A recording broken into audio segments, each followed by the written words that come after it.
1925 में एक British explorer पर्सी faucet Amazon rain forest में एक ऐसे शहर की तलाश में निकले जिसके बारे में कहा जाता है कि वो पूरा सोने से बना हुआ है और उसका किंग रोजाना सोने के पाउडर से नहाता है। लेकिन उस दिन पर्सी फॉसेट अपने कैंप से निकले तो थे, लेकिन फिर कभी वापस लौट नहीं पाए। अमेज़न रेन फॉरेस्ट दुनिया का सबसे बड़ा रेन फॉरेस्ट है जो हैरत अंगेज तौर पर 8 कंट्रीज आपस में शेयर करती हैं। इसका एरिया 70 लाख स्क्वायर किलोमीटर्स है। इतने बड़े एरिया में इंडिया जैसे 2 देश और यूनाइटेड किंगडम जैसे 28 देश फिट आ सकते हैं। जैसे ओशंस का बहुत बड़ा हिस्सा अभी तक हम इंसान एक्सप्लोर नहीं कर पाए हैं, वैसे ही अमेज़न रेन फॉरेस्ट का भी बहुत बड़ा हिस्सा अभी तक इंसानों की पहुंच से बहुत दूर है। यहाँ प्लांट्स, एनिमल्स और माइक्रोब्स के ऐसी किस्में हैं जिनमें से अभी तक सिर्फ 10% का पता लग पाया है। हर दिन यहाँ नई स्पीशीज एक्सप्लोर की जाती हैं। अमेज़न रेन फॉरेस्ट में तकरीबन 40,000 करोड़ जो है तरह के जीव मौजूद हैं और यही वजह है कि इसे अर्थ की लंग्स कहते हैं। पूरी दुनिया में जितनी भी ऑक्सीजन है उसका 20% सिर्फ अमेज़न रेन फॉरेस्ट रिलीज करता है।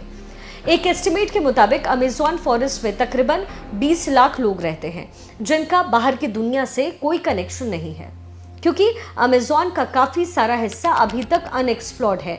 लिहाजा जंगल की इस ढाल के नीचे जो कुछ भी छिपा है वो भी अभी तक दुनिया के लिए एक ना सुलझने वाला जो है एक अचंभा बना है। अमेज़न के जंगल की ऐसी ही चंद नायाब चीज़ों के बारे में आज हम चर्चा करेंगे।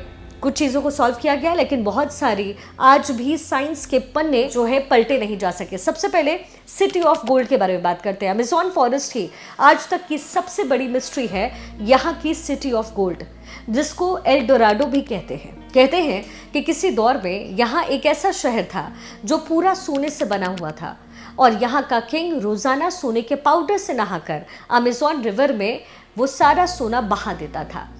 16th सेंचुरी में यूरोपियंस साउथ अमेरिका में आए जहाँ अमेज़न फॉरेस्ट मौजूद है।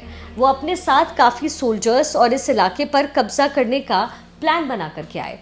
यहाँ उनका सामना अमेज़न के लोकल लोगों से हुआ जिन्होंने यहाँ अपने शहर बसाए हुए थे। यूरोपियंस ने उनके बनाए हुए शहरों पर कब्जा कर लिया और 16th सेंचुरी के आखिर में उनको खबर मिली कि अमेज़न फॉरेस्ट के डीप में एक ऐसा शहर भी है जो पूरा सोने से बना हुआ है। तो इसी पर यूरोपियंस ने इस एल डोराडो सिटी की तलाश शुरू कर दी। पूरा अमेज़न फॉरेस्ट छान लेने के बाद उनको यहाँ के बहुत सारे कबीले तो जरूर मिले, लेकिन जिस शहर की तलाश थी वो नहीं मिल पाया, जबकि यहाँ उनको काफी सारा सोना जरूर मिला।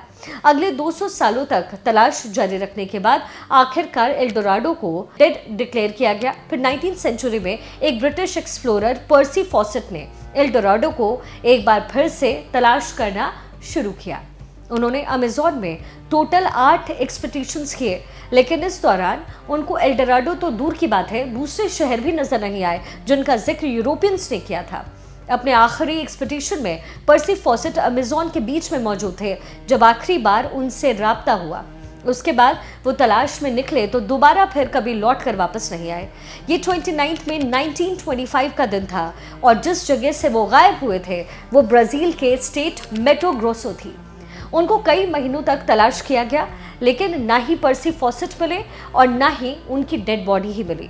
साइंटिफिक कम्युनिटी कहती है कि ये जगह इंसानों के रहने के काबिल बिल्कुल नहीं है, लिहाजा यहाँ कोई शहर या विलेज नहीं बस सकता। लेकिन वक्त के साथ जब टेक्नोलॉजी काफ़ी ज़्यादा विकसित हुई तो फिर अमेज़न में कुछ ऐसे निशान भी मिले जिससे ये जाहिर होता है कि किसी दौर में यहाँ इंसानों ने पूरे शहर बसाए हुए थे।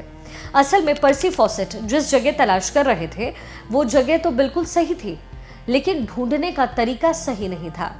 यहाँ कई जगह पर रिसर्चर्स को जमीन के अंदर ह्यूमन वेस्ट दबा हुआ भी मिला है।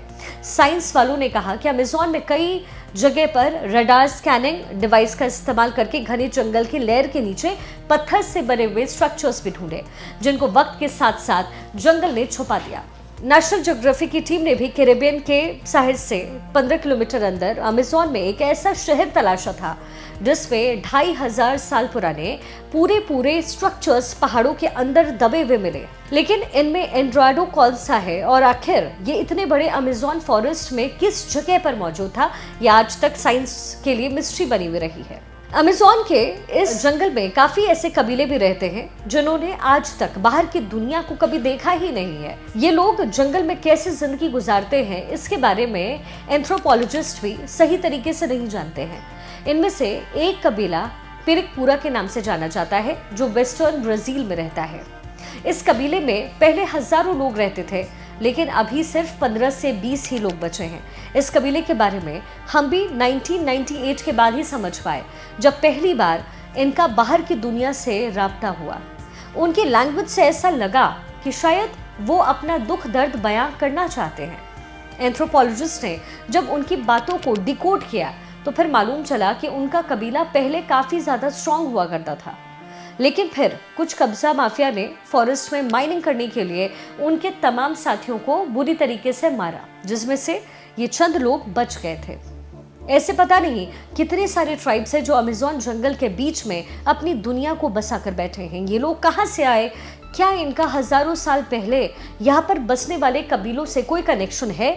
इस बारे में आज तक कोई कुछ नहीं जान पाया। सदियों से हिस्टोरियंस को ये कंफर्म नहीं था कि अमेज़न में रहने वाले लोग यहाँ कब आए, लेकिन 2017 में ये पहेली तब सुलझने लग गई जब आर्कियोलॉजिस्ट को कोलंबिया के करीब अमेज़न फॉरेस्ट में पहाड़ पर कुछ पेंटिंग्स बनी हुई नजर आई। ये बड़े बड़े पत्थर पहाड़ के अंदर पूरी तरीके से दबे हुए थे और इन पेंटिंग्स को समझने के लिए इनको एक्सपोज करना बहुत जरूरी था। इसलिए आर्कियोलॉजिस्ट ने यहाँ पर 13 किलोमीटर की खुदाई की तो मालूम ये पड़ा कि किसी दौर में ये पत्थर एक खार के अंदर मौजूद थे। इस 13 किलोमीटर के अंदर जो पेंटिंग्स पाई गई वो तकरीबन 12,000 साल पुरानी बताई जाती हैं। उस वक्त आखिरी आइस एज की एंडिंग चल रही थी और जाहिर है उस समय यहाँ पर जंगल नहीं बल्कि सिर्फ बर्फ ही बर्फ हुआ करता रहा होगा। इन पेंटिंग्स में कुछ ऐसे जानवर भी बने पाए गए जो सिर्फ आइस एज में ही हुआ करते थे, जैसा कि मेस्टोडांस, जायंट स्लॉथ्स। इन पेंटिंग से ये भी अंदाजा लगाया गया कि उस दौर में यहाँ पर इंसान किस हालात में रहते हैं और कैसे वो अपने से बड़े जानवरों का शिकार करते थे। 2019 में साइंटिस्ट तब चौंक गए जब उनको नॉर्थ ब्राजील में अमेज़न फॉरेस्ट के माराजुआ आइलैंड पर एक मरी हुई हम्प बैक वेल मिली। हैरानी की बात वेल का मरना नहीं था, बल्कि इसके मरने की टाइमिंग कुदरत के हिसाब से खिलाफ थी। न सिर्फ इतना बल्कि वेल अमेज़न रिवर के करीब जमीन के ऊपर पाई गई।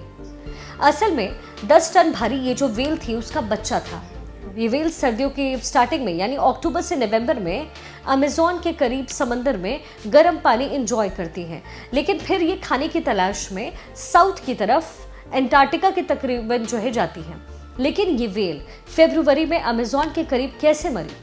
इन्वेस्टिगेशन से मालूम चला कि ये जिस दिन मिली थी उससे सिर्फ 4 दिन पहले मरी थी। न ही इसकी बॉडी पर किसी शिकार के निशान थे और न ही इसको कोई चोटें ही लगी हुई थी। तो फिर यहाँ पर कई सारे सवाल उठे। पहला ये कि वेल इस मौसम में यहाँ पर कैसे पहुँच गई, ये समंदर से अमेज़न रिवर में क्यों आई, और सबसे बढ़कर ये अमेज़न फॉरेस्ट के बीच ज़मीन तक कैसे पहुँच पाई।